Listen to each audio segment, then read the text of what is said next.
آپ خدا کے لیے آپ کا لفظ استعمال کریں یا تو استعمال کریں یا تم استعمال کریں، جیسے آپ کو بھلا لگتا ہے آپ ویسا کریں۔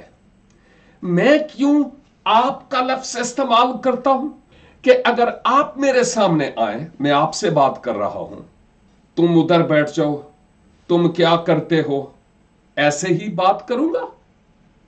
یا میں آپ کے گھر آؤں تو آپ مجھے یہ کہیں گے نوید ادھر بیٹھ جاؤ، تم کھڑے کیوں ہو، تم میں آپ کے لیے تم کا لفظ استعمال نہیں کروں گا اگر آپ میرے پاس آئیں تو۔ لیکن جو بادشاہوں کا بادشاہ ہے، خداوندوں کا خداوند ہے، اگر وہ میرے اور آپ کے سامنے آج کسی روحانی لباس میں ملبوس سامنے آ جائے، یا ہم روز آخر کو خداوند کے حضور کھڑے ہوں گے، تو کیا ہم یہ کہیں تو بہت اچھا ہے، تو عظیم ہے، تو نے یہ کیا تھا؟ اس کی آنکھوں میں آنکھیں ڈال کر یہ کہیں گے؟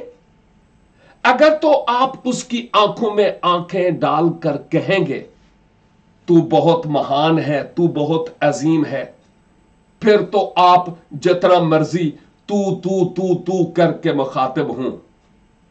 اور اگر کل آپ نے بھی خداوندوں کے خداوند اور بادشاہوں کے بادشاہ کے حضور آپ کا لفظ استعمال کرنا ہے، تو کیوں نہ ابھی سے پریکٹس کرنا شروع ہو جائے۔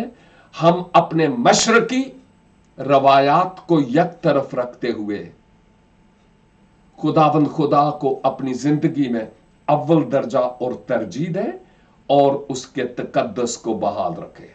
God bless you.